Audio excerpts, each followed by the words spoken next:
था, वहाँ पर जिहादियों ने ये कहकर उस परिवार पर हमला किया कि ये काफिर हैं। उसके पूरे परिवार को मार दिया। एक लड़की जो 14 साल की थी, जिसका नाम पूर्णिमा था, उसके साथ सामूहिक बलात्कार किया गया उसकी माँ के सामने। उसकी माँ ने अपनी बच्ची को बचाने के लिए उन दरिंदों से कहा, जिसमें मेन लीड अब्दुल अली नाम का लड़का जो मेन लीड कर रहा था, और ये कहा कि मेरी बच्ची बड़ी छोटी है, एक एक करके करो वरना मर जाएगी। ये वो दर्दनाक कहानी है। बाद में इसको मीडिया ने भी हाइप दी। बांग्लादेश में बहुत ज़्यादा इस कांड को लेकर उस वक्त की हुकूमत की बड़ी बेइज्जती हुई। उसी परिवार की एक लड़की सुहासिनी जो भारत आती है ये सोचकर कि हम यहाँ की हुकूमत से मिलेंगे, हुकूमत से मिलकर अपने जो उसके परिवार के साथ में हुआ है उसका न्याय मांगेंगे, ह्यूमन राइट्स में जाएंगे, हुकूमतों से मिलेंगे।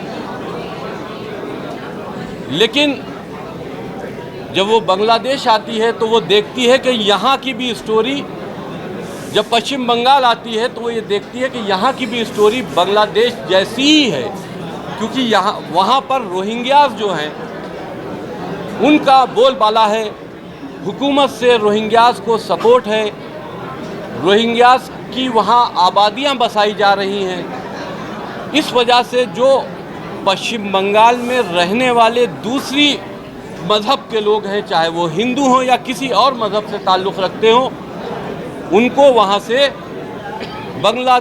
पश्चिम बंगाल छोड़कर अब सुरक्षित जगह पर जाने के लिए वो स्थान तलाश रहे हैं। ये सब लोग जानते हैं कि इस वक्त पश्चिम बंगाल के हालात क्या हैं।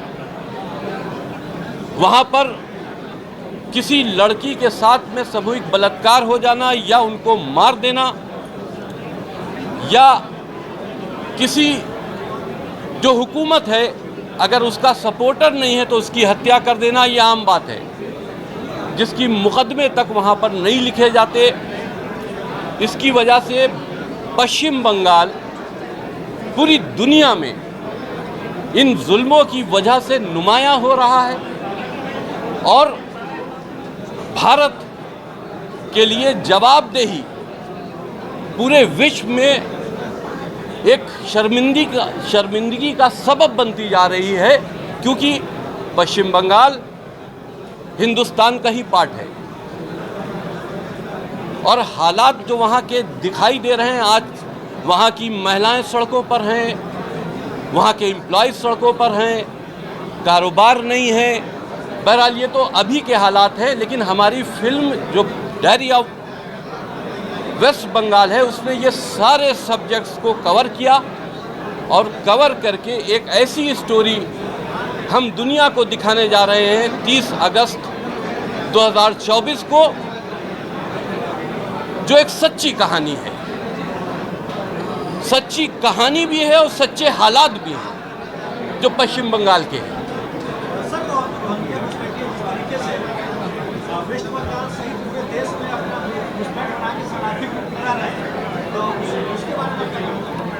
देखिए, ये बहुत बड़ी समस्या है। रोहिंग्यास की समस्या हिंदुस्तान की, पूरे भारत की समस्या है, क्योंकि वहाँ की हुकूमत उनको वोट बैंक की तरह इस्तेमाल ज़रूर कर रही है, लेकिन उनकी आबादियाँ वहाँ बसना और वहाँ से पूरे हिंदुस्तान में उनका ट्रांसफ़र होना, पश्चिम बंगाल की आईडी बनवाकर, उनको ये साफ इंस्ट्रक्शन है कि आप हिंदुस्तान में जहाँ सुरक्षित स्थान पा सकें वहाँ पर जाके बस जाइए, अपनी आबादियाँ बसाइए और तैयार रहिए कि आपको आगे क्या करना है। उसका इंस्ट्रक्शन जो जिहादी मूवमेंट है वो देंगे और पूरे भारत के लिए रोहिंग्या अब खतरा बनते चले आ रहे हैं। उस खतरे के ऊपर भी रोहिंग्यास के इशूज़ के ऊपर भी ये फिल्म पर्दा उठाती है। ये ऐसी जालिमों के जुल्म की दास्तान है जिसको पूरा देश जानना चाहता है, पूरी दुनिया जानना चाहती है। हम पूरे बोल्डली इस सब्जेक्ट को दिखा रहे हैं और एक एक चीज़ असलियत दिखा रहे हैं।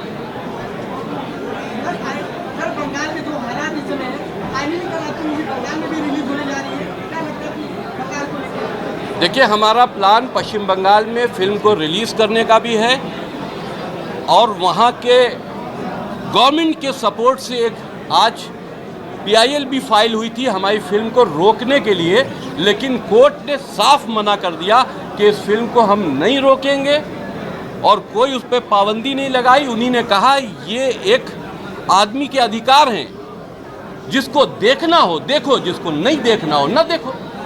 ये कोर्ट ने ओपन कोर्ट में अपने व्यूज़ दिए हैं और उस पर कोई स्टे दिया नहीं गया।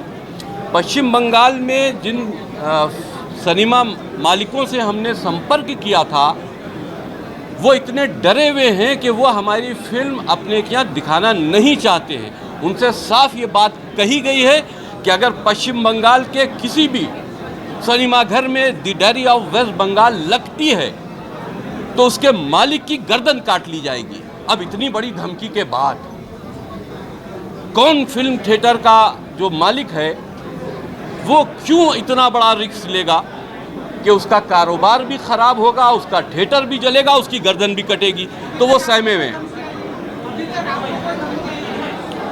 देखिए, धमकियां हमारे ऊपर तो पहले से भी बहुत हैं और इस फिल्म को लेकर हमको पाकिस्तान तक से धमकी आ चुकी है और यूं भी जो हमारी राष्ट्रहित में एक्टिविटीज़ हैं उसको लेकर हिंदुस्तान से और दूसरे मुल्कों से हमारे सर काटने के लिए 5 करोड़ का इनाम तक रखा गया है।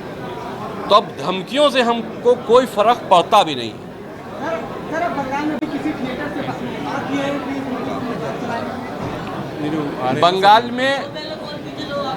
बंगाल में हमारे थिएटरों से बात चल रही है, लेकिन वो हमने अभी आपको बताया वो डरे हुए हैं, वो फिल्म को दिखाने से डर रहे हैं। हम इस सिलसिले में अभी फिल्म हमारी रिलीज़ हो जाए, हम उनकी सुरक्षा के लिए अपनी फिल्म वहाँ दिखाने के लिए, क्योंकि वहाँ पर कोई स्टे नहीं है, कोई रोक नहीं है, हम कोर्ट जाएंगे, कोर्ट से सुरक्षा व्यवस्था कराने के बाद फिर हम ज़बरदस्ती बंगाल में इस फिल्म को ज़रूर दिखाएंगे। बांग्लादेश पश्चिम बंगाल के लोग हमारी फिल्म देखने के लिए इस वक्त बहुत उत्सुक हैं। वो देखना चाहते हैं, उन हालात को देखना चाहते हैं।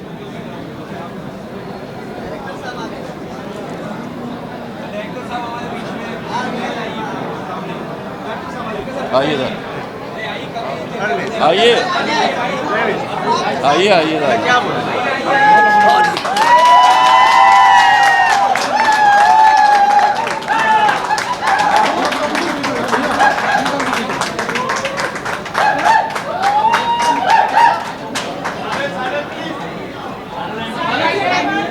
Thank you sir, thank you.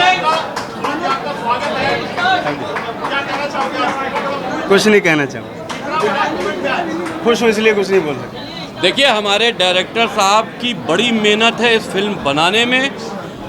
उन्होंने बड़ी तकलीफ़ों का सामना किया है। पश्चिम बंगाल में जाकर इस स्टोरी को लिखने में उनके ऊपर FIR हुई, हमारे साथ उनकी FIR हुई।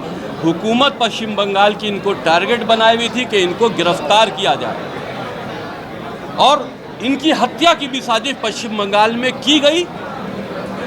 तो जाहिर सी बात है कि जिस व्यक्ति के साथ में इस तरह की साजिशें हो रही हों, जिस व्यक्ति को इस तरह से डराया धमकाया जा रहा हो, उसका इस वक्त का जो माहौल है, जाहिर सी बात है कि कोई भी आदमी नर्वस ज़रूर हो जाएगा। लेकिन ये मजबूत आदमी है, बहादुर इंसान है, ये डरते नहीं हैं, लड़ रहे हैं, फिल्म बना के आए हैं, पूरी तरह से फिल्म कामयाबी की तरफ बढ़ रही है।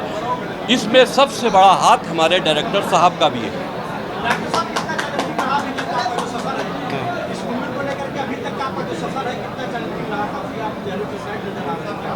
शायद लाइफ में सबसे ज़्यादा, ज़िंदगी का सबसे ज़्यादा जो तकलीफ़ और जो टेंशन और जो भी रहा है, एक्सट्रीम लेवल पे रहा है, इसलिए तो उसके लिए शब्द भी नहीं बचते कुछ हमारे पास। बस यही चाह रहा हूँ कि सबसे कि बहुत अच्छा हो रहा है, और बहुत आज का दिन मेरे लिए, मेरे भाई साहब के लिए, जो हम लोगों ने एक सपना मिल के देखा था, आज इस लेवल पर आ गया है कि पूरे देश में हम चर्चा में, हमारी फिल्म, लोग तारीफ़ कर रहे हैं फिल्म की, जिन लोगों ने देखा है वो लोग अच्छा बोल रहे हैं। तो मेरे लिए इससे बड़ी बात नहीं हो सकती, क्योंकि कभी मैंने ऐसा आउटपुट अभी तक देखा नहीं था। जो बात है, अच्छा आउटपुट है, और मुझे कभी भी अपनी फिल्म अच्छी नहीं लगती, तो मैं इसके बारे में नहीं बोल सकता हूँ मैंने बहुत अच्छा किया है। हाँ, जो संसाधन, जो चीज़ें रही, उसमें अपने आर्टिस्ट सबके साथ मिलकर कुछ कोशिश की अच्छा करने की, बस यही है। ये डायरेक्टर साहब का बड़ापन है कि कह रहे हैं मुझे फिल्म से वो ये कह रहे हैं कि मुझे अच्छा करने का, लेकिन जो सबसे मेहनत है ये आप सब जानते हैं कि डायरेक्टर की ही मेहनत शूटिंग में सबसे ज़्यादा होती है, क्योंकि वो इस फिल्मी जहाज़ जो हमने तैयार किया है उसके ये कैप्टन हैं। इनकी जिम्मेदारियां भी हर जगह ज़्यादा थी, इन्हीं ने अपनी जिम्मेदारियां हर प्लेटफॉर्म पे बहुत अच्छे से निभाई है।